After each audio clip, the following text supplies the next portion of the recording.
get back, huh? What you gonna do when judgment come? What you gonna do when judgment come? Yeah. What you gonna do? What you gonna say, huh? Gotta release it. Just caught that one. First go around, they got signs out here now saying release the fish. That's my bass right there. Man, that thing, I already gotta release that sucker. They said we can't catch him, so, we can't keep him, so I'm gonna just catch him and throw him back. Look at that boy right there, y'all. That's a female, I think. That's a female. Well, I'll put you on some grease there, boy. Put you on some grease. This my second one, though. It's my second one.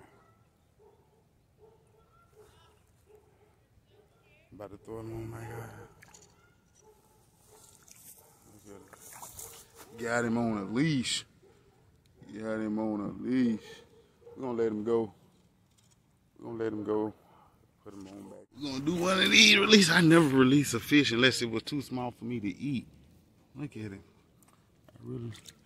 I really never freaking released a fish. But he lucky. He lucky. Got my pants dirty messing with the fish.